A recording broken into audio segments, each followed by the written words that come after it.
মনোনয়ন শেষ হলেও সবচেয়ে বড় প্রশ্ন রয়ে গেছে, নির্বাচন কি বৈধ হবে? শুরু থেকেই উঠে আসছে নানা গোপন তথ্য। এই বিষয় নিয়ে আজকের এই ভিডিওতে বিশ্লেষণ করব। এর আয়োজনে আমার সাথে অতিথি হিসেবে আছেন সিনিয়র সাংবাদিক মাসুদ কামাল এবং আছেন এবি পার্টির সাধারণ সম্পাদক ব্যারিস্টার আসাদুজ্জামান ফুয়াদ। স্বাগত আপনাদের দুজনকেই রাজনীতির এপিঠ ওপিঠের আজকের আয়োজনে। ভাবছিলাম যে খুব স্বাভাবিকভাবে বিএনপির মনোনয়ন হলো, রাজনীতিতে মনোনয়নের একটা নতুন বাতাস, নতুন রাজনীতি শুরু হয়েছে, সেটি নিয়ে কথা বলবো। কিন্তু শুরু করতে হবে, দেখলাম সবশেষ খবরে যে সহিংসতা, একটা অবরোধ, টায়ার জ্বালানো, বিক্ষোভ, এগুলো তো চলছেই মনোনয়ন বঞ্চিতদের। চট্টগ্রামে একজন প্রার্থী গুলিবিদ্ধ হয়েছেন এবং অন্তত দুজন গুলিবিদ্ধ হয়েছেন, 8 রাউন্ড গুলি ছোড়া হয়েছে, এরকম গোলাগুলির খবর পর্যন্ত হয়েছে। আসলে পরিস্থিতিটা কেমন এবং কেবল তো আসলে মনোনয়ন প্রক্রিয়া আরো চলবে, কোন দিকে যাবে বলে মনে হচ্ছে? আপনার দুজনের কাছে ছোট করে একটু বিশ্লেষণ নিব। মাসুদ কামাল, আপনার কাছ থেকে শুরু করি। দেখেন, এটা হলো কি, আমাদের দেশের রাজনীতির যে চরিত্রটা, আমাদের রাজনীতির চরিত্রটা বেসিক্যালি এটা যেটা আমরা দেখে আসছি গত কয়েক বছর ধরে, কয়েক দশক ধরে, সেটা হলো দেশটা হলো একটা বড় কেক। সেই কেকের কে কতটা পোর্শন পাবে, এটা যে যতটা পাবে সে ততটা এনজয় করবে, ততটা সে খেতে পারবে। এই যে খাওয়ার যে একটা আকাঙ্ক্ষা, সেই আকাঙ্ক্ষারই তীব্রতম প্রকাশ হলো এই ঘটনা। যিনি এমপির মনোনয়ন পাচ্ছেন, ভাবখানা এমন, তিনি সব পেয়ে গেছেন, তার ইহকাল পরকালে সব প্রাপ্তি হয়ে গেছে, এখন তাকে এটাকে এনজয় করতে হবে। আর যিনি পাননি, তার হলো আমার সব গেল, আমার জীবন যৌবন সব শেষ হয়ে গেছে, এতদিন ধরে আমি প্ল্যান করছিলাম পাবো, পেলাম না, অতএব যে পেয়েছে তাকে খেতে দেব না, তাকে সেটা এনজয় করতে দেব না। কিন্তু তারা যদি ভাবতো যে এই যে আমাকে মনোনয়ন দিয়েছে, এটা হলো আমাকে একটা দায়িত্ব দেওয়া হয়েছে, আমাকে জনগণের সেবা করার একটা দায়িত্ব দেওয়া হয়েছে। দেখেন, প্রত্যেকটা এমপি একটা বেতন পায়, কিন্তু বেতনটা কেন পায়? ধরেই নেওয়া হয় যে ওনাকে এই টাকাটা দেওয়া হবে ওনার সংসার পরিচালনার জন্য, আর বাকি এই টাকা দিয়ে ওনার শ্রমটাকে, ওনার সময়টাকে কেনা হবে, যেটা দিয়ে সে জনগণের সেবা করবে। তো আসলে কি এই লক্ষ্যটা সামনে নিয়ে কেউ নির্বাচন করে? এই লক্ষ্যটা সামনে নিয়ে কেউ নির্বাচনে জয়ী হয় অথবা এমপি হন, অথবা এমপি হওয়ার পর এই চিন্তাটা কি কারো মাথার মধ্যে থাকে? থাকে না। তো যে কারণে আমাদের এখানে এমপি হওয়াটা হলো একটা ব্যবসায়, ওই যে বনগাঁর একটা টেন্ডার হয়, টেন্ডারে একজনের কাজটা পায়, যিনি কাজটা পান তার যে আনন্দ, প্রাপ্তির যে আনন্দ, আমাদের এখানে এমপি হওয়াটা হলো সেই প্রাপ্তির আনন্দ। এখন সে আনন্দ থেকে যারা বঞ্চিত হয়েছেন, ওনাদের মধ্যে নানা ধরনের ক্ষোভ থাকে, এই ঘটনা ঘটে। এই ঘটনা আপনি নিশ্চিত থাকেন যে আমাদের রাজনীতি এত কিছু ঘটে গেছে দেশে। দেখেন, আমি বলি তো যে গত নির্বাচন যেটা হলো, আমি যদি 2008-কে মোটামুটি ধরি, সেই নির্বাচনের পরে আজকের এই নির্বাচন, এই গত 15 বছরে ধরা যাক, অথবা যে কয় বছর হলো আর কি, এই সময়ে 16 বছরে, এই সময়ে এই দেশে অনেক কিছু ঘটে গেছে, কিন্তু যে ঘটনাগুলোর থেকে আমরা শিক্ষা নিতে পারতাম। যেমন কোভিড ঘটে গেছে। কোভিডের কারণে আমার তো তখন মনে হয়েছিল পৃথিবীর মানুষ বোধহয় অপরাধ করা ছেড়ে দিবে। কোভিডে আমি যা দেখেছি, আমার কাছে মনে হয়েছিল এরপর মানুষ আর অপরাধ করবে না, অন্যায় করবে না, কিন্তু কই হলো না। আবার পরে তো নাই কোভিডের টিকা ইত্যাদি নিয়েও বাণিজ্য হয়েছে। কিন্তু মাসুদ কামাল, আমি আসলে বিপদে পড়লে বিপদ নিয়েও আমাদের দেশে বাণিজ্য হয়, আমাদের দেশে না, হয়তো বিভিন্ন জায়গায় হয়।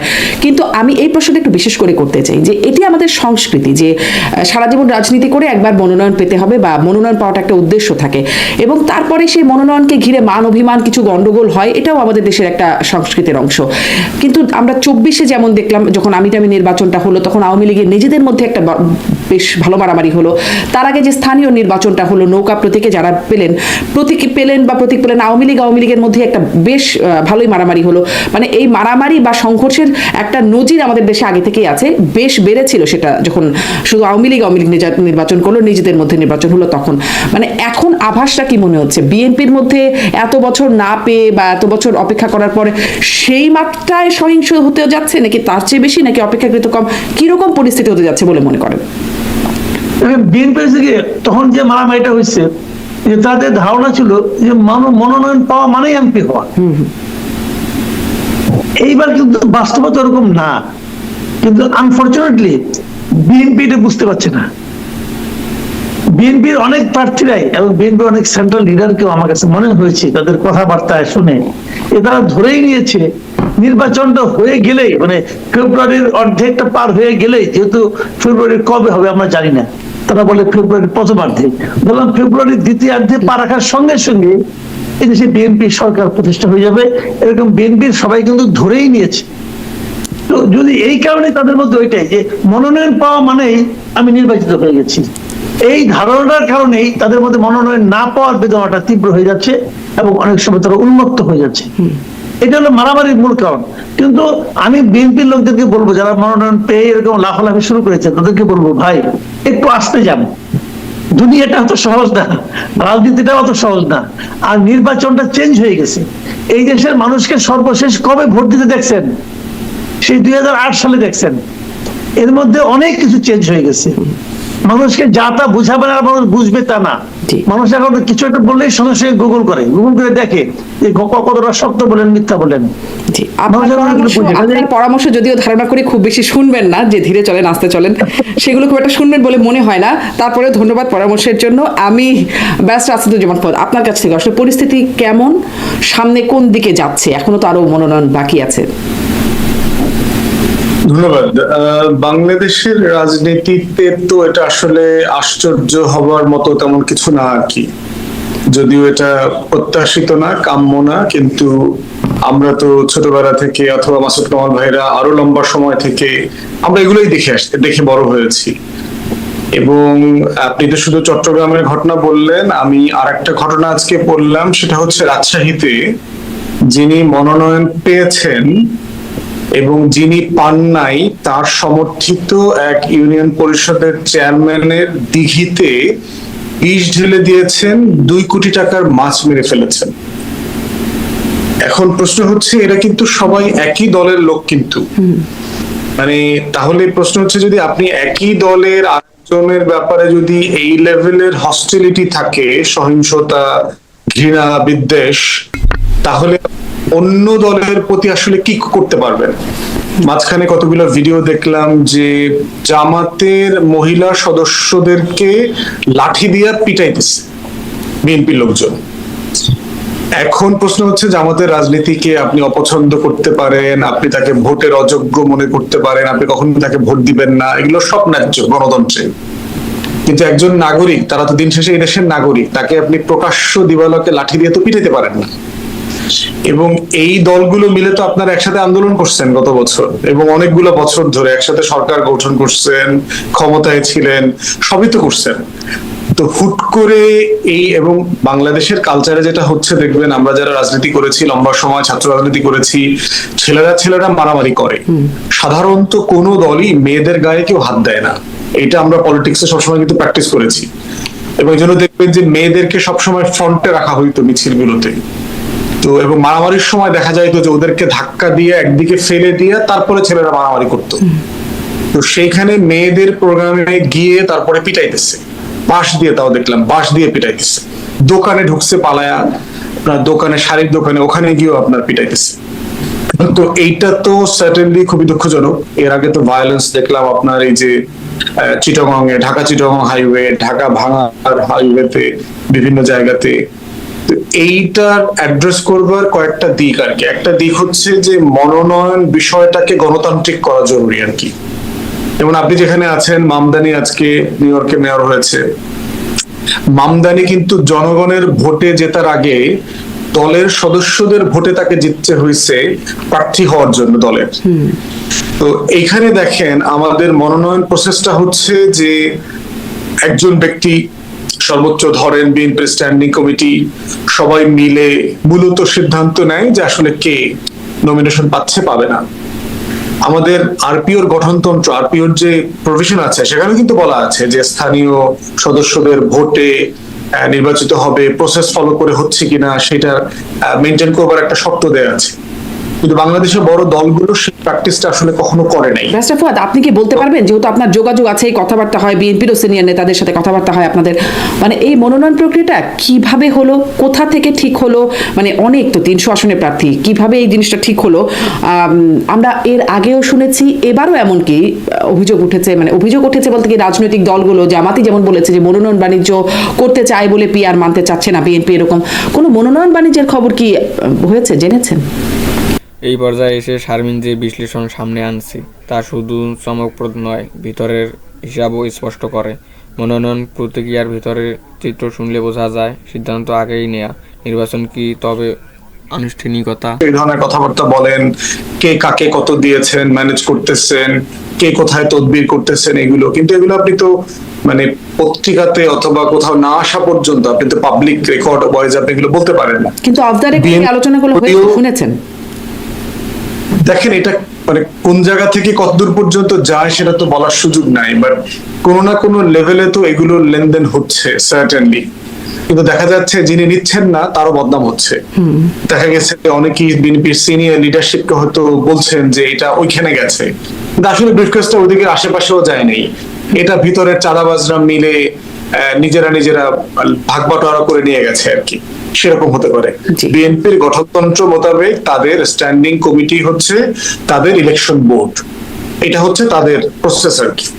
তো প্রসেসটা তারা ওইভাবেই ফলো করেছে। গভর্নিং আপনার মনোনয়ন বোর্ড তো লম্বা সময় মিটিং করেছে এবং একাধিকবার মিটিং করেছে। তাদের যারা যুগপদের শরিক দল ছিল তাদের সাথে তারা মিটিং করেছে, করেই তো তারা নাম টাম চেয়েছে বিভিন্ন দলের কাছ থেকে। দলগুলো থেকে হয়তো মনোনয়ন পরে দেওয়া হবে, তাদের জন্য 63টি আসন এখনো পর্যন্ত খালি রাখা হয়েছে, মনোনয়ন দেওয়া হয়নি।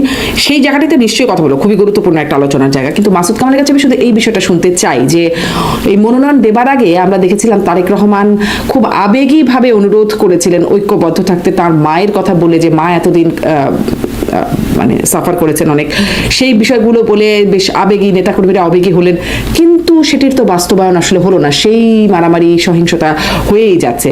তাহলে মানে কদিন ধরে না, একদম শুরু থেকেই রাজনৈতিক দলগুলো, বিশেষ করে মানে বিএনপির বিরোধী রাজনৈতিক দলগুলো বা প্রতিপক্ষ রাজনৈতিক দল যারা আছে তারা বলছিল যে, বা গণমাধ্যমে আসছিল যে এখনই যেভাবে চাঁদাবাজি দখলবাজি সেগুলো যেগুলো দেখা যাচ্ছে, তাহলে নির্বাচিত হলে কি হবে?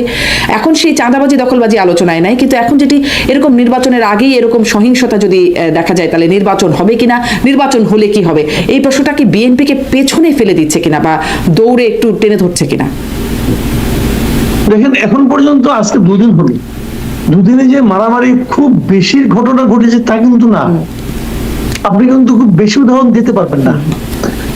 আর একটা জায়গায় দেখলাম যে ভাঙা আপনার মহাসড়ক, ওটাখানে আগুন টাগুন দিয়ে তারা করেছে, আপনার মানে একজন প্রার্থীর ব্যাপারে তার বিরোধিতা করেছে, সেটা স্থগিত করা হয়েছিল এই মনোনয়নটা, ওইটা একটা ঘটনা।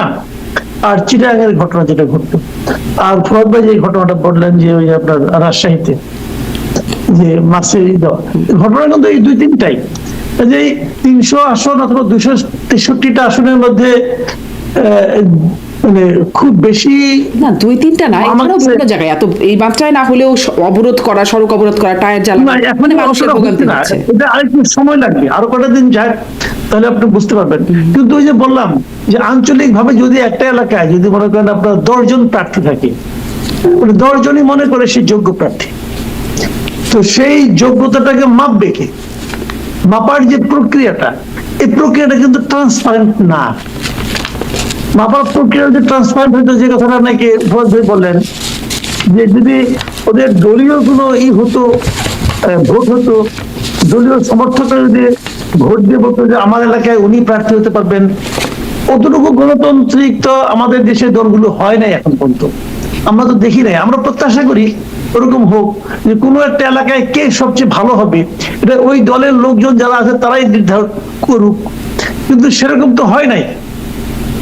আমরা বরং দেখি যে ওই যে বলেন যে আপনার স্ট্যান্ডিং কমিটি, ওই স্ট্যান্ডিং কমিটি 500 জন লোক বসেন, যোগ্যতা আছে 7-8 জন মধ্যে আছেন এখন, তারা বসেন এবং তাদের কাছে কিন্তু নানা ধরনের চিরকুট আসে, তাদের কাছে তদবির আসে। হয়তো কেউ একজন বলে যে উনি খুব ভালো হবে, তাকে দিয়ে দিচ্ছে। তো এই যে প্রক্রিয়াটা, এই প্রক্রিয়াটা ভালো না, এই প্রক্রিয়াটাকে আমি পছন্দ করি না। আমি কালকেই তো সোশ্যাল মিডিয়ায় একটা ভদ্রলোকের একটা স্ট্যাটাস দেখলাম উনি জানালেন যে আপনার উনি সিলেটে পড়তেন ইউনিভার্সিটিতে, সিলেটে একটা ছেলে জাহাঙ্গীর নাকি একটা ছেলে, সে এই পুরো 15টা বছর বিএনপির হয়ে সে কিভাবে মানে দৌড়ের উপর ছিল, অত্যাচারিত ছিল এবং মানে জেল খেটেছে। আমি যখনই ফোন করতাম তার ফ্যামিলিতে জানতাম সে জেলখানায় আছে। এই যে ত্যাগী একটা লোক, সে কি মনোনয়ন পেয়েছে? পায়নি তো। সে তো দলের জন্য ত্যাগ করেছে, তাই না? সেটা মনোনয়ন পায় নাই। মাঝখানে শুনলাম যে এখন এই উত্তরে নাকি কি মীর মুগ্ধর ভাইকে মনোনয়ন দেওয়া হবে, এই ধরনের আওয়াজ শুনি। যে আওয়াজটা আসে কেন? মানে দেওয়া হতেও পারে, হবে কিনা যেন হতেও পারে। বিএনপির জন্য এই মীর মুগ্ধের ভাইয়ের কি অবদান আছে বলেন, তাই না?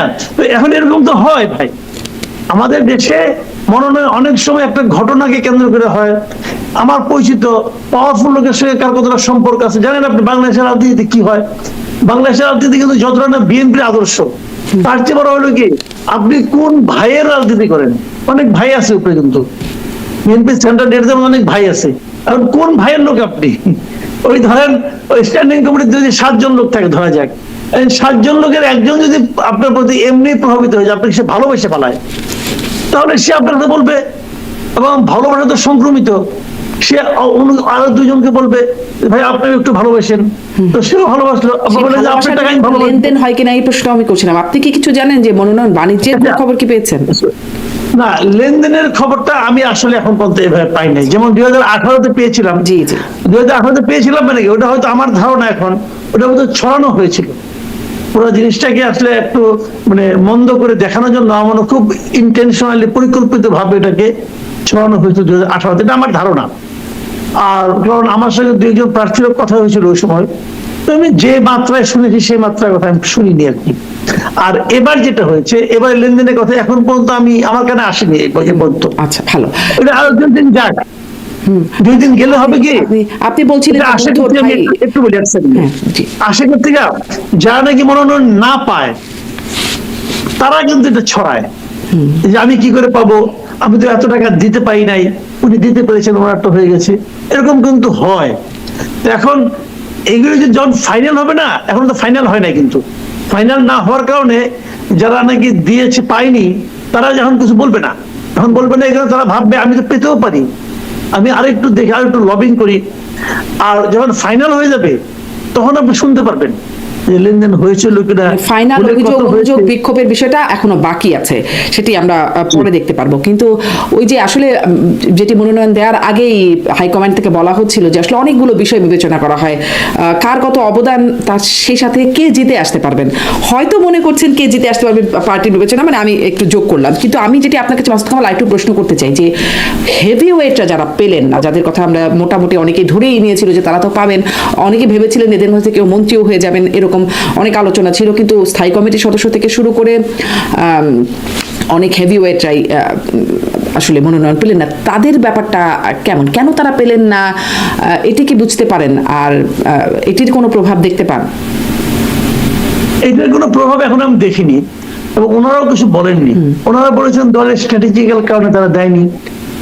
আরো তো সময় আছে ভাই, 63টা এখনো বাকি আছে, তাই না? এই 63টা বাকি থাকা মানে কিন্তু অনেক বাকি থাকা, এর মধ্যে তারা ঢুকে যেতে পারেন। 2-1 জনের জন্য আমারও মনে হয়েছিল এই লোকগুলির একটা অবদান আছে। যেমন আমি একটা নাম ধরেই বলি, হাবিবুন নবী সোহেল। এই ভদ্রলোকের বিরুদ্ধে সবচেয়ে বেশি মামলা হয়েছিল, বিএনপি যত লোকের বিরুদ্ধে মামলা হয়েছে সর্বোচ্চ মামলা ছিল হাবিবুন নবী সোহেলের ব্যাপারে। ওনার ব্যাপারে আমার একটু অন্য কারণে দুর্বলতা আছে, কারণ আমরা ইউনিভার্সিটি একই হলে থাকতাম, তো যে কারণে হয়তো একটু দুর্বলতা আমার আছে। কিন্তু আপনি তার প্রতি ভালোবাসাটা দেখাতেন, হ্যাঁ, আমার তখন একটা ভালোবাসা জন্মাই যেত, এটা হতে পারে। কিন্তু আমি তাকে, এটা অন্য অর্থ আছে, আমি তাকে এত বছর ধরে চিনি, এটা কিন্তু একটা বিষয়। তখন আমি তাকে জানতাম যে খুবই নিবেদিত প্রাণ কর্মী ছিলেন উনি, দল করতেন, ছাত্র দল করতেন, এবং তারপর আপনার পরবর্তী জীবনে আমি জেনেছি যে ওনার মানে অবদান খুব ভালো এবং উনি খুব প্রেজেন্টেবল ক্যারেক্টার। কিন্তু আবার এটাও আমি শুনেছি যে স্থায়ী কমিটির একজন সদস্যের তার ব্যাপারে ব্যাপক রিজার্ভেশন আছে এবং উনি চান না যে হাবিবুন নবী সোহেল সামনে আসুক, এটা ওটা কারণ হতে পারে। আচ্ছা, এইগুলো কিন্তু আপত্তির জায়গাও থাকে না, এই সমস্ত দলগুলোতে এগুলি হয় যে অনুরাগ যেমন থাকে সেরকম বিরাগও থাকে, স্পষ্ট একজন যদি বিরাগ প্রকাশ করে ফেলায় তখন একটা সমস্যাই হয়ে যায়। জি, আরো তো বাকি আছে, ওই কথাটার উপরই জোর দিলাম যে আরো তো বাকি আছে, দেখা যাক হেভি ওয়েটরাও হয়তো এর মধ্যে আসবেন কিনা। অনেক দেখা যাক। এর মধ্যে একটা বিষয় ব্রাস্টার ফুয়াদ, সেটি হচ্ছে যে ওই যে 63টি আসন, সেটি আমরা শুনছি আন্দোলনের শরিক, তাদের জন্য তাদের মনোনয়ন চূড়ান্ত হলে এই আসনের প্রার্থী বিএনপি হয়তো চূড়ান্ত করবে, এরকম একটা বিষয় আমরা জানছি বা বলা হয়েছে মির্জা ফখরুল ইসলাম আলমগীরের পক্ষ থেকেও। প্রথম আলোতে খবর দেখছিলাম যে এনসিপির সাথেও যোগাযোগ হচ্ছে, 20টি আসন ছাড়বার কথা দাবি করছে এনসিপি এবং 3টি মন্ত্রিত্বও চায় তারা। এই নেগোসিয়েশনের বিষয়ে আপনি কতটুকু জানেন? আসলে নেগোসিয়েশন কেমন হচ্ছে? এখানে ফাঁস হচ্ছে সবচেয়ে সাংবাদিক তথ্য, যা পুরো নির্বাচন বাস্তবকে নতুন প্রশ্নের মুখে ফেলছে। শারমিনের এই বিশ্লেষণ ইঙ্গিত দিচ্ছে পর্দার আড়ালে সমীকরণ অনেক গভীর এবং জটিল। এটার পিছনে, প্রজেক্টের পিছনে তো এটা এখন পর্যন্ত তো আপনার ম্যাচিউর কিছু না, বাট এনসিপির এই নেগোসিয়েশনে তাদের রাজনৈতিক ঝুঁকিও আছে প্রচন্ড রকমের। তারা যে গণ অভ্যুত্থানের স্পিরিটকে ধারণ করে রাজনীতিতে এসছে বলে তারা দাবি করেছে, নতুন করে বাংলাদেশ পন্থী রাজনীতি করবে, তারা যে বক্তব্যগুলো দিয়েছে সেখানে এবং নতুন রাজনৈতিক বন্দোবস্তের কথাও তারা বলেছে। তো এই প্রত্যেকটা জিনিসের সাথে বিএনপির সাথে নেগোসিয়েশন করে নির্বাচিত হওয়ার বিষয়টা যায় না। তো সেই জায়গাতে কেন যায় না? মানে তাহলে আপনারা বিএনপি করেন, আপনারা দল করার দরকার কি? অভ্যুত্থান থেকে যেহেতু বের হয়ে এসেছেন, আপনাদের কাছে আপনারা নতুন রাজনীতি করবেন, দেশবাসীকে নতুন রাজনীতি উপহার দেবেন। এবং প্রতিদিন আমরা দেখতে পাচ্ছি যে বিএনপি কে মানে টার্গেট করে যে রাজনৈতিক বক্তব্য দেওয়া হচ্ছে তাদের দলের পক্ষ থেকে, এবং বেশ হস্টাইল বক্তব্য। তো সেই জায়গাতে আবার নেগোসিয়েশন আন্ডারগ্রাউন্ডে করাটা, সেটা কতটুকু যৌক্তিক? এবং আমার কাছে মনে হয় যে এই একটা আলোচনায় শুনছিলাম ব্যারিস্টার ফুয়াদ, যে যত হস্টাইল বাইরে, আপনি বলছিলেন নাকি আমি ঠিক ভুলে গেছি, কিন্তু কে যেন আমার অনুষ্ঠানে সম্মানিত একজন অতিথি বলছিলেন যে যত বেশি হস্টাইল কথাবার্তা হচ্ছে ভেতরে ভেতরে ততই বেশি স্ট্রং নেগোসিয়েশন হচ্ছে, এরকম একটা বিষয় চলে। এটার কি বাস্তবতা আছে? মানে এটার কি প্রতিফলন আছে এই বক্তব্যের? আমার মনে হয় যে এটা ইউজুয়ালি চলে আর কি। বাংলাদেশে ধর রাজনৈতিক দলের নেতারা আছে যে আপনার দিনের বেলা উপদেষ্টার পদত্যাগ চাচ্ছে, পদত্যাগ এই সন্ধ্যাবেলা তার বাড়িতে বাসায় যাচ্ছে আবার তদবির করবার জন্য, তার কোন ঠিকানা লাগবে, কোথায় কত কোটি টাকার কাজ কোন কোম্পানিকে দিতে হবে। তো দিনের বেলায় সে উপদেষ্টার বিরুদ্ধে ব্যাপক বক্তব্য দিয়েছে। তো এটা খুবই দুঃখজনক। বাংলাদেশের এই মানে মর্যাদার জায়গাটা রাজনীতিবিদরা খুব নষ্ট করে ফেলছেন আর কি। তো আমি একটা সম্পূরক প্রশ্ন যোগ করি যে রাজনীতিবিদরা নষ্ট করে ফেলছেন জায়গাটা। আপনি বলছিলেন যে দিনের বেলা এরকম, রাতের বেলা অন্যরকম। আবার আপনি শুরুতেই বলছিলেন যে অনেক রকম আছে যেগুলো রাজনৈতিক বক্তব্য, এগুলো আপনারাও মানে বলেন। আমি যখন মনোনয়ন বাণিজ্য হচ্ছে কিনা এই প্রসঙ্গে জিজ্ঞাসা করছিলাম, মানে রাজনীতিবিদদের বক্তব্য বা রাজনৈতিক বক্তব্য এগুলো কি খুব ক্লিশে? আমরা বিশ্বাস করবো না রাজনীতিকদের কথা? মানে এইটাই সমস্যা হয়ে গেছে, কারণ আমাদের রাজনীতিতে পলিটিক্যাল বক্তব্যটা আসলে মানে জনগণ কেন্দ্রিক না আর কি। আপনি দেখবেন যে রেটরিক বেশি আর কি, এই ধরেন কমন কথা, দেখে নেব, এই হবে সেই হবে, হুমকি ধামকি যেগুলো আমরা বিভিন্ন সময় দেইটেই, সেখানে দেখবেন যে জনগণ অনুপস্থিত। যেমন দেখবেন আজকে একটা পত্রিকার হেডলাইন হচ্ছে যে ডেঙ্গুর প্রকোপ বাড়ছে, প্রচুর লোক মারা যাচ্ছে সারা দেশে। অথচ বাংলাদেশে আজকে যতগুলো টকশো হবে, মাসুদ কামাল ভাই তো রেগুলার যান, আমরা বিভিন্ন প্ল্যাটফর্মে যাই, আমরা কি আসলে গত এক সপ্তাহে, মাসুদ ভাই আলাপ করেছেন কিনা জানি না, আমি গত এক সপ্তাহে একটা সেন্টেন্সও বলি নাই ডেঙ্গু নিয়ে। বাংলাদেশের হেলথ কেয়ার সিস্টেম যে কলাপস করছে, বাংলাদেশের শিক্ষকরা দেখেন বেতন ভাতা বেসিক 1000 টাকা 2000 টাকা বাড়ানোর আন্দোলন করছে। আমি গত এক সপ্তাহে একটা লাইনও বলি নাই কোনো টেলিভিশনে এই শিক্ষকদেরকে নিয়ে। বাংলাদেশে দেখেন এই যে অর্থনীতি মন্দা যাচ্ছে, আনএমপ্লয়মেন্টের সিচুয়েশন কি হবে না হবে, এগুলো নিয়ে আমি গত এক সপ্তাহে একটা লাইনও বলি নাই। তাহলে আসলে কোন জিনিসটা আমরা বলি আর কোন জিনিসটা আসলে মানুষের জন্য দরকার? এই নির্বাচন আসলে কয়টা মানুষ করবে, মানে কয়টা মানুষকে আসলে এফেক্ট করে? যে এনসিপির সাথে কয়টা সিট নেগোসিয়েশন হচ্ছে, বিএনপি কাকে ছাড় দিচ্ছে, 9 দলে কি হইতেছে, জামাতকে এবার বড় দল হবে কিনা, এটা আসলে প্রাত্যহিক জীবনে আসলে কয়টা মানুষকে অ্যাড্রেস করে, কয়টা মানুষের স্বার্থের সাথে জড়িত। তো সেই জায়গাতে দেখেন যে আমাদের পুরো রাজনীতিটাই জনগণ বিমুখ একটা কনভারসেশনের মধ্যে চলে গেছে। কিন্তু আপনি যদি ওয়েস্টার্ন কান্ট্রিতে দেখেন, সেখানে প্রত্যেক দিন দেখবেন পলিটিশিয়ানরা তাদের ন্যাশনাল ইস্যুতে কথা বলছে, জাতীয় ইস্যুতে কথা বলছে। আপনি শুধু গিরিপিক চিন্তা করবেন যে আজকে 10টা-20টা রাজনীতিবিদদের সকল পত্রিকার হেডলাইন বক্তব্যগুলো কি, এবং অলমোস্ট আপনি কোনো বক্তব্যের ভিতরে জনগণ পাবেন না। আপনি পুরো বক্তব্যের কেন্দ্রবিন্দু হচ্ছে ক্ষমতা, এবং সেটা আমি, আমরা, আমার দল, সিট টিট, এই টোটাল 8টা-10টা শব্দের ভিতরে টোটাল আলোচনাটা আটকে গেছে। তো এই যে সংকটটা তৈরি করছে, এই সংকটে যেটা হচ্ছে, রাজনীতিবিদরা ফাউল কথা বলে, রেটরিক বলে, জনগণ নিয়ে কথা বলে না। রাজনীতিতে শেষ কথা নাই, দেখবেন এই কথাটা প্রায় বলে আর কি, রাজনীতিতে কোনো শেষ কথা নাই। তাহলে মানে কি রাজনীতি কি মানে মানে এটা তো বেশ্যাদের কোনো প্রফেশন না তো, যে মানে কোনো শেষ ক্লায়েন্ট নাই, মানে আমার ক্লায়েন্ট এন্ডলেস, মানে কোনো আওয়ারই আমার লাস্ট আওয়ার না। তো এইটা তো চলতে পারে না। পলিটিক্সে তো একটা এথিক্স এর জায়গা থাকতে হবে, একটা ডিগনিটির জায়গা থাকতে হবে। তো আমার কথাকে তো জনগণকে বিশ্বাস করতে পারতে হবে যে না, এই মানুষটা সত্য বলে, এই মানুষটা আসলে আমার জন্য কথা বলে। নতুন বন্দোবস্তের রাজনীতির কথা বলে তাহলে তো সেই আপনি যে মানে শব্দ ব্যবহার করছেন ওইগুলোই তো রয়ে গেল। তাহলে আসলে বন্দোবস্ত কি হলো কেন আপনাদের বিশ্বাস করবে? আপনি অবশ্যই এই প্রশ্নটা করছিলেন, আমি এই প্রশ্নটাই রাখলাম যে আসলে বিশ্বাস কেন করবে? আপনারা ঐক্যমত হইলে তাতে মানুষের কি যায় আসে? রাজনীতিবিদদের সমালোচনা রাজনীতিবিদদের মধ্য থেকে আমার থেকে বেশি সম্ভবত করে না। জি জি, আপনি এই প্রসঙ্গ আগেও বলেছেন, সেটি নিয়ে আপনি নিশ্চয়ই আগেও বলেছেন। আমি এই আসন সমঝোতার বিষয়েও একটু জনাব মাসুদ কামাল আপনার কাছ থেকেও একটু শুনতে চাই যে এনসিপির সাথে আসন সমঝোতার কথা যেটি শোনা যাচ্ছে সেটির বিষয়ে আসলে কতটা জানতে পারছেন? সমঝোতা হলে আসলে কেমন হবে আর না হলে কেমন হবে? আমরা জানতে পারছি বিএনপি কোনোভাবেই চাচ্ছে না জামায়াতের সাথে এনসিপির কোনো রকম জোট হোক। একটা জিনিস কি, যে এই যে নিউজটা আজকে যেটা প্রথম আলোতে নিউজটা প্রথম করেছিল, যে 20টা আসলে সমঝোতা, তারা বলছে 20টা এমপি চাচ্ছে, 3 জন মন্ত্রী চাচ্ছে, এই ধরনের একটা নিউজ আজকে প্রথম আলোতে ছাপা হয়েছে। আমি প্রথম আলোকে বাংলাদেশের মানে প্রধান দৈনিক মনে করি। আমি যখন কোনো একটা নিউজ দিয়ে যখন নাকি আমার সন্দেহ হয়, দ্বিধা হয় যেটা আসলে কি তাই ঘটেছে, তা আমি সঙ্গে সঙ্গে প্রথম আলো চেক করি। এখন আমার সমস্যা হয়েছে কি ভাই, আমি তো নিজেও সাংবাদিকতা করেছি দীর্ঘদিন, এখনো করি, এখনো ফ্রিল্যান্সিং করি। তো আমি আবার আমার মতো করে বোঝার চেষ্টা করি যে আসলে তারা কি লিখলো। প্রথম আলোর এই রিপোর্টটা আমার কাছে রিপোর্টই মনে হয় নাই। আমি খুব বিস্মিত হয়েছি যে এই ধরনের একটা রিপোর্ট তারা কি করে ছাপলো। মানে আমার কাছে এটা গ্রহণযোগ্য না এই রিপোর্ট। আমি যদি নিউজ এডিটর হতাম, আমার হাত দিয়ে এই রিপোর্ট আমি ছাপতাম না।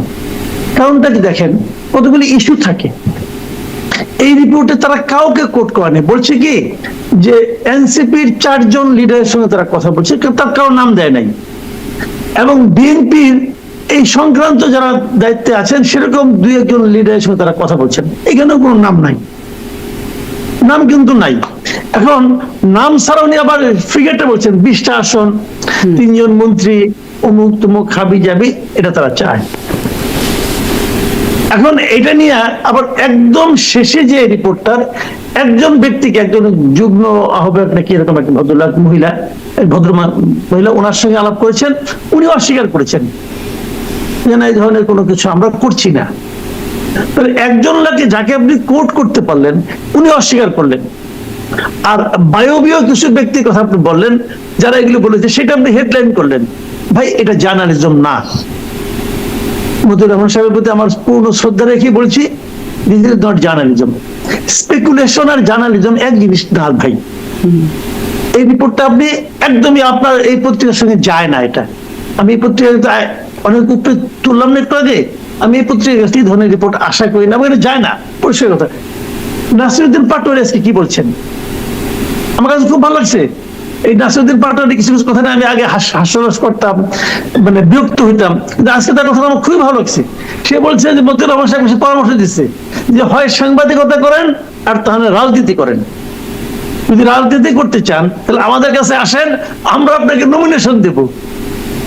আমি মনে করি যারা মতিউর রহমান গত কয়েক বছরের মধ্যে তাকে নিয়ে কিন্তু সাবেক যে ছিলেন সরকার প্রধান হাসিনা অনেক কথা বলছে, শেখ হাসিনা অনেক কথা বলছেন, অনেক অপমানসূচক কথা বলছেন। ওইগুলো যদি যতটুকু অপমানিত হওয়ার কথা, অপমানিত হওয়ার কথা নয়, বরং ওনার জন্য সম্মানই বয়ে এনেছিল। এইটা যদি অপমানিত হওয়া উচিত না। ওনার নিজেকে জিজ্ঞাসা করে এটা আমি কি করলাম, দেখ, এটা গুলো এক ধরনের কথা, কাজে এই স্পেকুলেশনটাকে আমি গুরুত্ব দেই না, এই ফিগারটাকে আমি গুরুত্ব দেই না। এখন আপনার অন্য প্রসঙ্গে আসি, যে যদি এ ধরনের কিছু হয়ে থাকে, মনে করেন আসন ভাগাভাগি, বাংলাদেশের রাজনীতিতে দেখা যায় যে নির্বাচন এসে গেলে আপনার রাজনৈতিক মতাদর্শের কোনো মিল না থাকলেও আসন ভাগাভাগির একটা প্রবণতা আমরা এর আগেও দেখেছি। তারা এটাকে বলে নির্বাচন কেন্দ্রিক জোট। এটা হতে পারে, এটা আমি অস্বীকার করি না, এটা হতেই পারে, আমরা আগেও বহু নির্বাচনে দেখেছি। কিন্তু সেখানে একটা ইকুয়েশন থাকে যে আমি কেন তার সঙ্গে জোট করব। যদি আমি দেখি যেমন 1996 নির্বাচনে বিএনপি কিন্তু হেরে গেছে, এবং বিএনপির অনেক আসনে তারা 400-500 ভোটের জন্য হারছে, কিন্তু ওই নির্বাচনে কিন্তু জামাতে ইসলাম আওয়ামী লীগের সঙ্গে ছিল মানে বিএনপির সঙ্গে ছিল না। ওই জামাতের ভোটের কারণে বিএনপি এত মানে তার বিশাল পরাজয় হয়েছিল। একই জিনিস দেখা গেছে 2001 সালে, মানে বিএনপির প্রাপ্ত ভোটের চেয়ে কিন্তু আওয়ামী লীগের ভোট মোটেই কম না, একই রকম ভোট। একজনের 41 কত, আরেকজনের 41 মানে ওই দশমিকের পার্থক্য। কিন্তু সেখানে বিএনপি পাইছে 192 না 93টা, কেমনে পাইলো?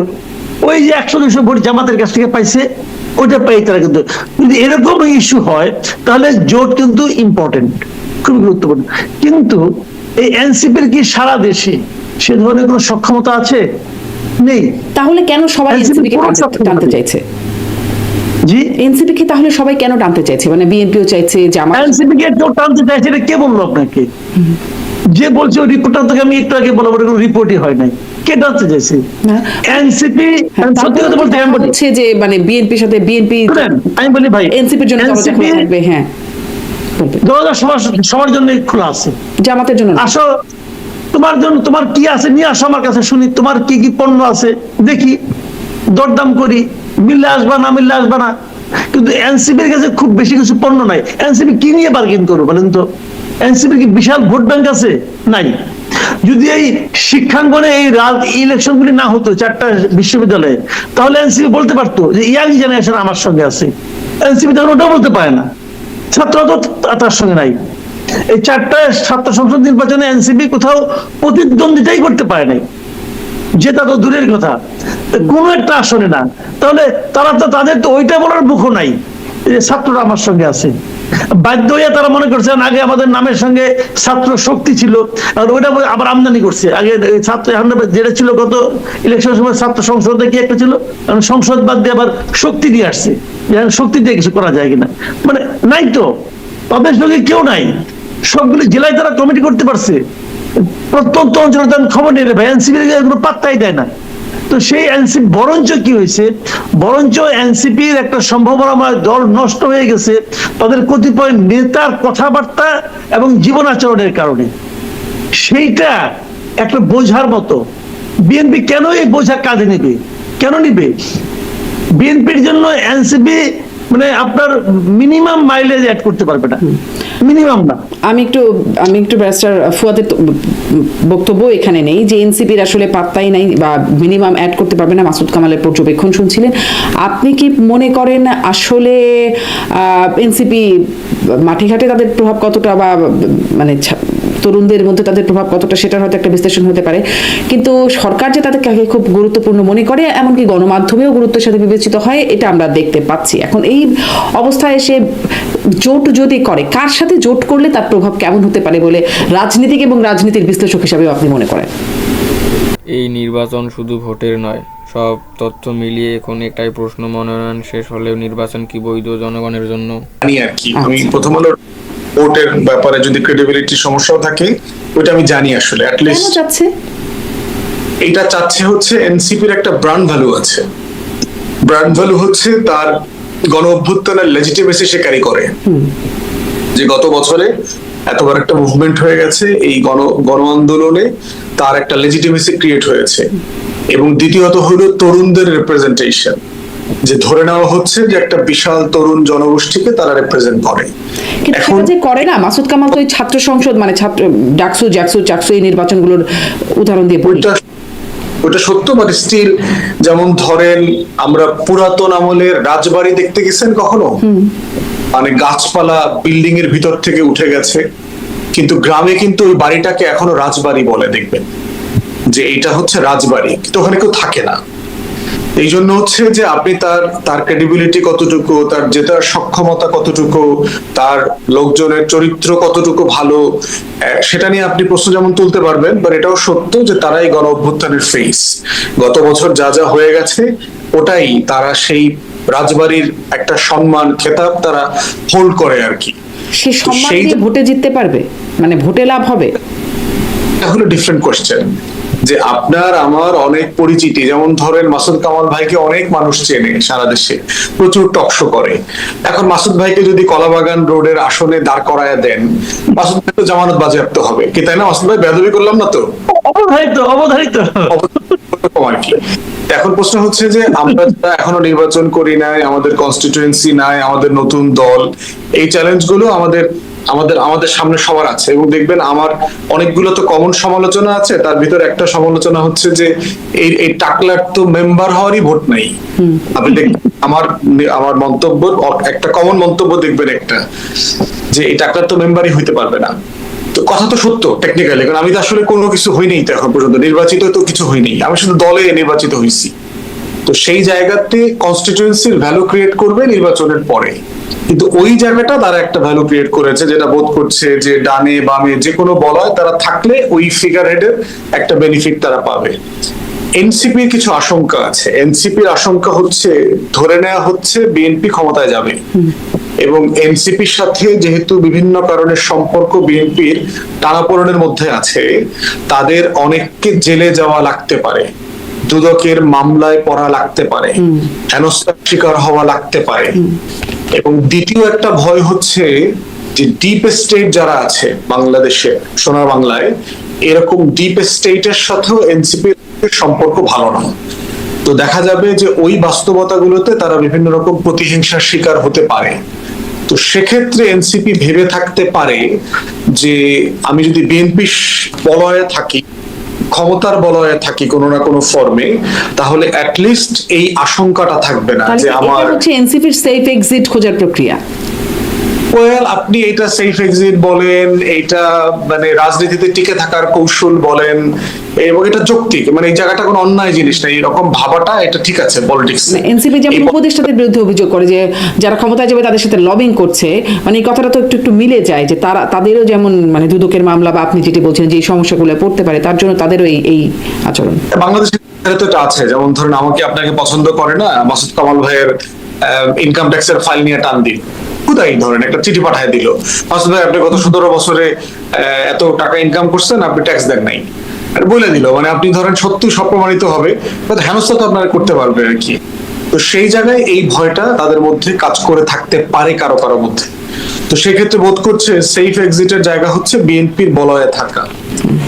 এনসিপির ভিতরে একটা অংশ আছে যারা চায় যে যেহেতু বিএনপি বিভিন্ন কারণে বড় দল এবং আমরা নতুন রাজনৈতিক বন্দোবস্তের কথা বলেছি, অতএব কোনো না কোনো ফর্মে আমাদের বিএনপি থেকে আলাদা থাকতে হবে।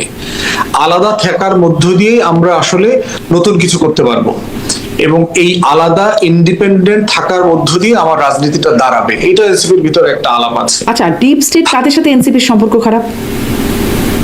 ডিপ স্টেটের সাথে সম্পর্ক খারাপ বলছিলেন, কাদের সাথে আসলে সম্পর্কটা খারাপ, মানে ডিপ স্টেটের কাদের সাথে, কারা তারা? ধরেন আপনার আমলাতন্ত্রের সাথে হতে পারে, সশস্ত্র বাহিনীর লিডারশিপ কোন অংশের সাথে হতে পারে, গোয়েন্দা সংস্থাদের সাথে হতে পারে, যে কোনো অংশের সাথে হতে পারে। আপনাদের সাথে সম্পর্ক ভালো? জানি না তো কেউ, মানে আমরা ধরেন এত গুরুত্ব করবেন না কোনো, মানে আমি তো বদার্ড না আর কি, আমি তো সিম্পলি পলিটিক্স করতেছি আর কি, আমি এটা চিন্তিত না আর কি। আচ্ছা, আমি পলিটিক্স পলিটিক্যাল প্রসেসের মধ্যে দিয়ে। আপনি বা আপনারা চিন্তিত না, এনসিপি কেন চিন্তিত? এনসিপির সাথে একটু বেশি খারাপ? এনসিপি ধরেন তো, ওই যে বললাম যে আমার তো ব্র্যান্ড তো ছোট, আমার তো টাক মাথা, আমার তো মাসুদ ভাইয়ের মতো মানে চুল ভরা না তো। যদি আপনি একটা চিরুনি গিফট করতে চান, এটা কি আপনি এবি পার্টির অফিসে পাঠাবেন না কলাবাগানে পাঠাবেন? আপনি কলাবাগানে পাঠাবেন, কারণ এটার তো প্রোডাক্টিভিটি থাকতে হবে, ইউটিলিটি থাকতে হবে। সেই জায়গাতে আপনার ওই ভয়গুলো কাজ করছে। আবার এনসিপির ভিতরে একটা জনগোষ্ঠী আছে যে বিএনপি ছাড়া বাইরের কোনো বলয়ের সাথে জোটে যাওয়া যায় কিনা ভোটের জায়গাতে। সেটা ধরেন জামাত অনেক ট্রাস্টেবল পার্টনার, এখানে বিদ্রোহী প্রার্থী হওয়ার সম্ভাবনা কম, জামাত লজিস্টিক্যাল সাপোর্ট যেটা আস্থার সাথে দিতে পারবে সেটা অন্য কোনো দল থেকে তারা পাবে না, এবং তারা দায়িত্ব নিয়ে তাদেরকে জিতায় নিয়ে আসতে পারবে, এরকম বাস্তবতা আছে।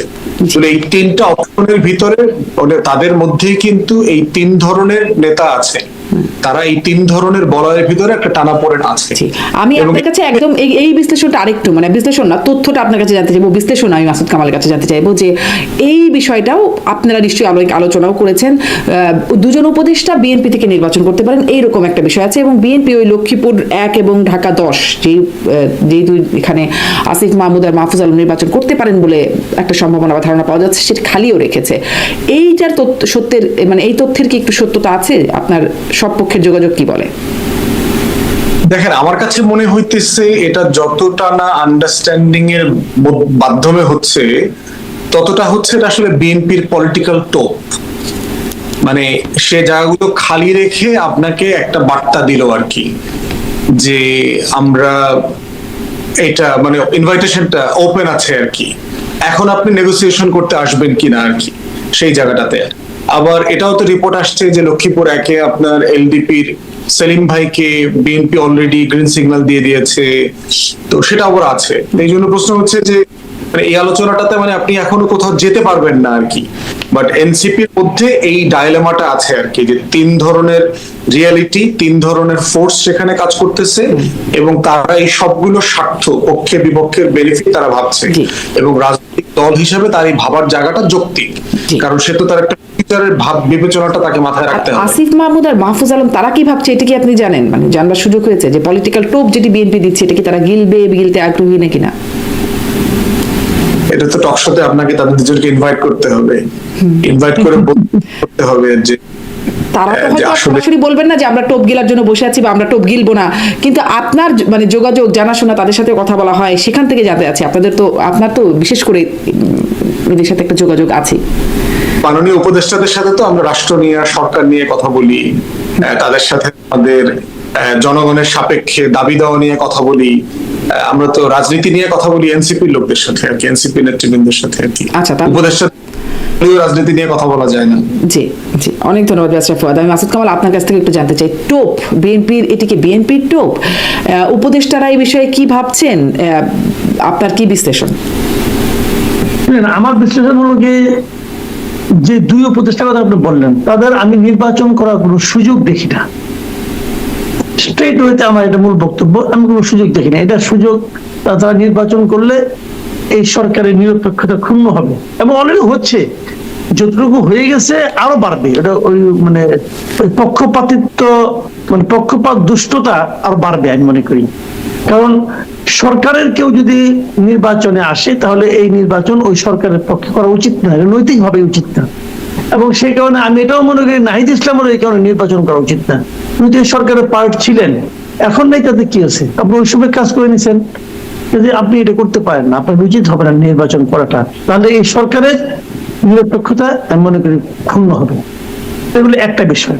আর দ্বিতীয় একটা বিষয়, আমি আবার আগেও বলেছি যে বিএনপির যে পলিটিক্স, বিএনপির যারা ভোটার, তাদের মাধ্যমে জিতে আসার জন্য এই এনসিপির কাউকে নেওয়া তাদের জন্য কোনো বাড়তি মাইলেজ দেবে না, স্ট্রেট হতে দেবে না। দেখেন, এগুলি কোনো কতগুলি বিষয় আছে, আমি বলি আপনাকে। ওই যে বলে না যে রাজনীতিতে কোনো শেষ কথা নাই, ওগুলো মাঠের বক্তৃতা দিয়েছি, এগুলো তারা বলে এক ধরনের আত্মতৃপ্তি পায়, অথবা আত্মতৃপ্তি অথবা আত্মসন্তুষ্টি বলতে পারেন আপনি, অথবা আত্মপক্ষে সমর্থনের একটা খোরা অজুহাত হতে পারে। মানুষ কিন্তু শুনে ফেলে, মানুষ যখন শুনে আপনি কি বলছেন, এখন আপনি যখন কথা এবং বলা হয় না যে কথা এবং তীর একবার বলে ফেললে আর ফেরত আনা যায় না।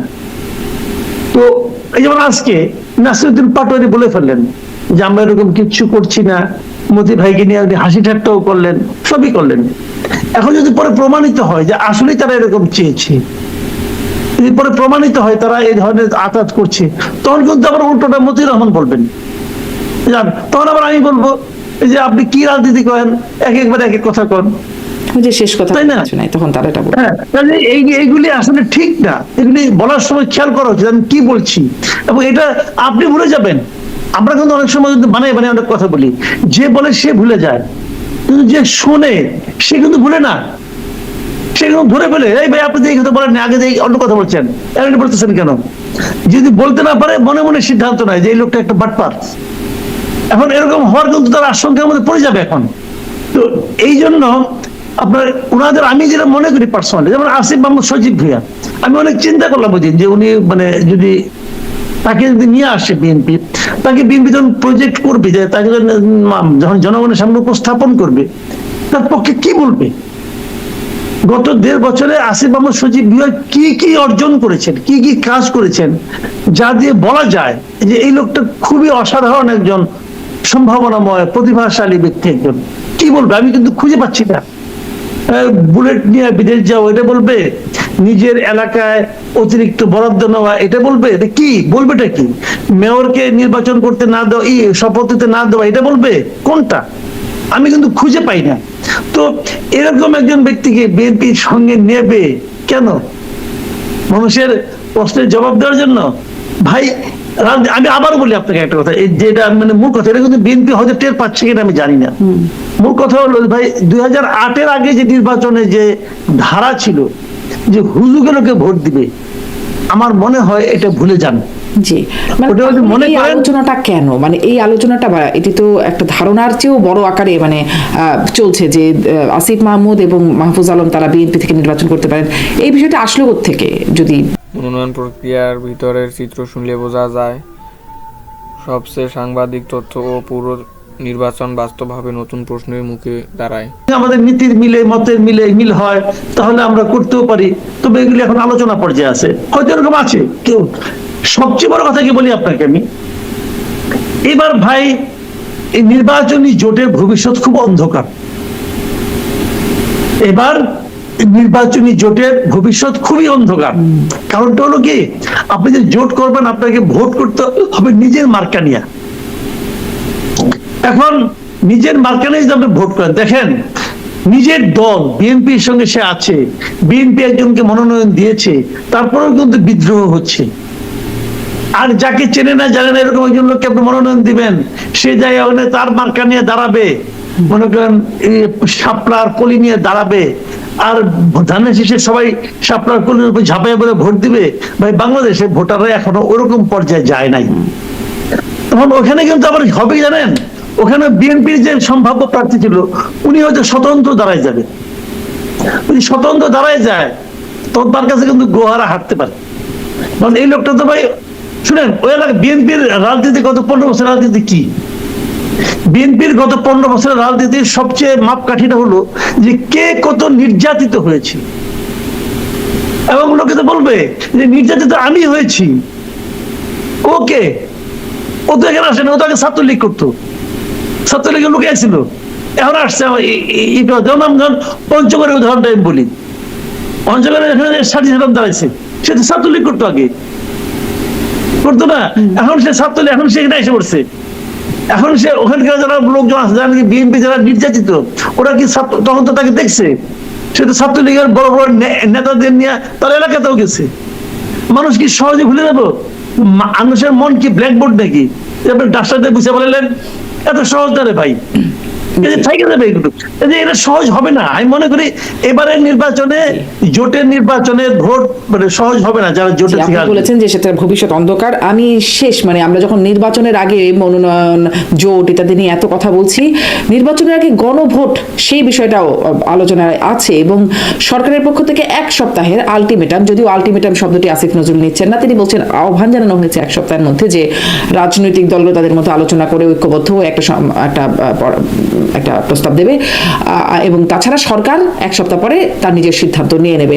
আমি দেখছিলাম যে মানে আপনারা আলোচনার একটা প্রস্তাব নিয়েছেন, 2 দিন পার হয়ে গেছে, এখন আলোচনার একটা উদ্যোগ, কেবল আপনারা 9টি দল, আপনারা এনসিপি সহ বেসরফাদ, আপনাকে জিজ্ঞাসা করছি যে একটা উদ্যোগ নিলেন, এটার কি কোনো ভবিষ্যৎ আছে? মানে আলোচনা করে কিছু হবে, আপনারা আর কিছু করতে পারবেন 1 সপ্তাহের মধ্যে, মানে আর 5 দিনের মধ্যে? একটা বিষয় হচ্ছে যে আপনার কথা তো বলতে হবে। যেমন ধরেন আমরা, আপনারা, মাসুদ ভাইরা প্রতিদিন হাওকা করতেছি না বিভিন্ন জায়গায় গিয়ে গিয়ে, মানে মাসুদ ভাই হয়তো চা কফি খাওয়ার কিছু পায় টায় আর কি। তো তাছাড়া মানে আমরা তো কোনো দেশের সমাধান করতে পারি না, কিন্তু তারপরও পলিটিক্যাল পার্টির একটা ন্যাশনাল অব্লিগেশন থাকে যে একটা ইস্যু আসছে, এটাকে আমরা আলোচনা করে একটা কাছাকাছি জায়গায় নিতে পারি কিনা। এবং এর আগে অনেকগুলো ইস্যুতে কিন্তু আমরা সফল হয়েছি। বড় বড় দলগুলোর ভিতরে যে দূরত্ব কমানোর কাজ, এরপরে হচ্ছে সঠিক জায়গাতে একটু স্যাক্রিফাইস করার ব্যাপার, সব পক্ষ যেন একটু স্যাক্রিফাইস করে, এগুলো কথা বলে আসলে লাভ হয়। বিভিন্ন সময় আমরা দেখেছি ঐকমত্য কমিশনেও আমরা সাইড লাইনে বহুবার বসেছি, বিভিন্ন দলের সাথে নেগোশিয়েট করবার চেষ্টা করছি যে আপনি একটু ছাড় দেন, আপনি একটু ছাড় দিনে কিছু হবে। একটা বিষয় হচ্ছে যে কথা তো বলা দরকার, মানে হোক বা না হোক, মানে কথা বললে যেটা হবে পরবর্তীতে দূরত্বটা কমে যাবে আর কি, মানে এটা রিয়াকশনটা কমে যাবে অ্যাটলিস্ট, কিন্তু যে সবাই হলো দূরত্ব কমলো, কিন্তু 7 দিনের মধ্যে আপনারা মানে সমন্বিতভাবে একটা প্রস্তাব দিতে না পারলে সরকার তাদের মানে অবস্থান জানিয়ে দেবে বা সিদ্ধান্ত জানিয়ে দেবে, সেটাই কি হতে যাচ্ছে? সরকার তাদের সিদ্ধান্ত জানিয়ে দেবে? সরকার ধরেন, সরকার নিজেও যেটার অংশ না এটা আমি মনে করি না। আমার মনে হয় যে সরকারের পক্ষ থেকেও ব্যাক এন্ডে বিভিন্ন অ্যাডভাইজার বিভিন্ন দলের সাথে কথা বলছেন, একটা অ্যাগ্রিড ফর্মুলাতে কোথায় আসা যায়, কোথাতে একটু স্যাক্রিফাইস করা যায়, কনসেনসাসে আসা যায়, সেই ব্যাপারে চেষ্টা করবে সরকার। ইউনুস সরকারের যে টেন্ডেন্সি দেখেছি যে ডিসাইসিভলি কোনো কিছু চাপিয়ে দেবে, এই ধরনের টেন্ডেন্সি এখন পর্যন্ত দেখি নাই। তো সেই জায়গাতে আমার বোধ হয় যে সরকারও আলোচনা করছে এবং আলোচনা করে একটা কনসেনসাসে আসবে, এবং এই আসার জায়গাতে আমরাও আমাদের জায়গা থেকে কথা বলছি, সবগুলো দলের সাথে বসছি। কনসেনসাসে আসলো না, কারণ 8 মাসে হয় নাই। 8 মাসে বরং যেটি মাহমুদুর রহমান মান্না বলছেন গন্ডগোল, সেই গন্ডগোলটা পাকিয়ে গেছে আরো এই 8 মাসে। এই 7 দিনে যদি না হয় তাহলে গণভোটের ভবিষ্যৎ কি? আর গণভোট মানে ঠিক মতো সেখানে নিয়ে সমাধান না আসতে পারলে আপনারা নির্বাচনের ভবিষ্যৎ কি? একটা বিষয় হলো জাতীয় নির্বাচন ফেব্রুয়ারি মাসে হচ্ছে, এই ব্যাপারে হ্যাঁ, গণভোট কবে হচ্ছে না হচ্ছে এইটার ব্যাপারে যাই হোক বা না হোক, জাতীয় নির্বাচন ফেব্রুয়ারিতে হবে, এই ব্যাপারে আমার কাছে কোনো সন্দেহ নাই। পুরো রাষ্ট্রযন্ত্র নির্বাচনমুখী হয়ে গেছে। আমি বিভিন্ন জায়গাতে যে খোঁজ খবর রাখি, আমার সাথে যাদের সাথে দেখা সাক্ষাৎ হয়, আমি সব জায়গায় একই মেসেজ দেখতে পাচ্ছি, পুরো স্টেট মেজর কোনো ডিসিশন নিচ্ছে না ইলেকশন ছাড়া এখন। তো সেই জায়গাতে জাতীয় নির্বাচনকে ঝুঁকির মধ্যে ফেলবে অথবা পিছিয়ে যেতে পারে এমন কোনো সম্ভাবনা অ্যাবসলিউটলি। অনেক ধন্যবাদ। মানে গণভোট হোক বা না হোক বা কখন হবে সেটি নির্ধারিত না হলে জাতীয় নির্বাচন মাথায় প্রস্তাব। মাসুদ কামাল, আপনারও কি তাই মনে হয়? একদম 30 সেকেন্ডে যদি জানান বা আপনার মন্তব্য। আমি নিজেও নির্বাচন নিয়ে আশাবাদী। আমার কাছে মনে হয় ফেব্রুয়ারিতে নির্বাচন হতে যাচ্ছে, এটা আমার ধারণা। আর এখন যেটা হচ্ছে 7 দিনে যে আলটিমেটামটা না, এটা আমি বলি, এটা আসলে পলিটিক্যাল পার্টিগুলিকে 7 দিন দেয় নাই, ওনারা নিজেরাও এই সুযোগে 7 দিন নিয়েছেন। কারণটা হলো কি, পলিটিক্যাল পার্টিরা সমাধান কিভাবে করবে? পলিটিক্যাল পার্টি তো 8 মাসে বৈশা আলোচনা করে একটা স্বাক্ষর করছে। স্বাক্ষর যেটা করছে, এখন যে আদেশের জন্য যে প্রস্তাবনাটা নিয়ে আসছে তার সঙ্গে তার মিল নেই। মিল নাই বলেই কিন্তু বিএনপি বলছে আপনি আমার সঙ্গে প্রতারণা করছেন। তাহলে এই ঝামেলাটা পাকাইছে কে? পাকাইছে জাতীয় ঐকমত্য কমিশন, এবং ঐকমত্য কমিশনের চেয়ারম্যান কে? ডক্টর ইউনূস। তাহলে ভার্চুয়ালি এই যে ঝামেলাটা পাকাইছে ডক্টর ইউনূসের নেতৃত্বে কয়েকজন লোক। তো সমস্যা ঝামেলা করছেন আপনি, সমাধান করতে পারবেন পলিটিক্যাল লিডারদেরকে, এটা তো হলো না রে ভাই। আর পলিটিক্যাল লিডার তো 8 মাস বসে কথা বলছে, নানা বিষয়ে মতামত দিচ্ছে, তারপরে এখন তারা দিতে দিতে সার দিয়া শেষ পর্যন্ত একটা জায়গায় এসে পড়ছে যে এইটাই আমাদের চূড়ান্ত। ওইখান থেকে আপনি আবার চেঞ্জ করলেন কেন? আসলে ভাই মুদ্রা কথা হলো, ওই যে আমেরিকার 2 নাগরিক এখানে আসছিল না, ডক্টর আলী রিয়াজ এবং মুনির হায়দার, এরা একটা মিশন নিয়ে আসছিল, একটা ঝামেলা পাকাই দিয়ে 2 জন উড়াল দিয়ে চলে গেছে। এখন বসে বসে ডক্টর ইউনূস আর তার 7 জন মিলে উড়াল দিয়ে চলে গেছে, তারা কি আর আসবেন না? মানে আসবে, কিন্তু এটা চূড়ান্ত না হওয়ার আগে তারা যায় কিভাবে? বিষয়টা একটা ফয়সালা না হওয়ার আগে তারা যায় কিভাবে? জি, এবং এইটাই ছিল একমাত্র কারণ। আমি শুরু থেকে বলতেছি যে বিদেশি লোকদেরকে আইনেন না। আপনি আজকে যে গুগলে সার্চ দেন, ডক্টর আলী রিয়াজ লিখে সার্চ দেন, দেখবেন কি আসে, লেখা উঠবে যে আমেরিকান পলিটিক্যাল সায়েন্টিস্ট। আপনি আমেরিকান পলিটিক্যাল সায়েন্টিস্টকে নিয়ে আসছেন আমার দেশের সংবিধান বোঝানোর জন্য, আমাদের পলিটিক্যাল লিডারদেরকে জ্ঞান দেওয়ার জন্য। ভাই নিয়তি খারাপ এদের। জি, জনাব মাসুদ কামাল, অনেক ধন্যবাদ। দেখা যাক ফয়সালাটা আসলে কি হয়। কি গন্ডগোল পাকিয়ে যে তারা গেলেন, সেই গন্ডগোলটাই রয়ে যায়। অনেক ধন্যবাদ মাসুদ কামাল, অনেক ধন্যবাদ ব্যারিস্টার ফুয়াদ, আপনাদের দুজনকেই ধন্যবাদ। দর্শক এতক্ষণ সাথে থাকবার জন্য আজকের মতো বিদায় নিচ্ছি। IBTV US এর নিয়মিত আয়োজন রাজনীতির এপিঠ ওপিঠ থেকে।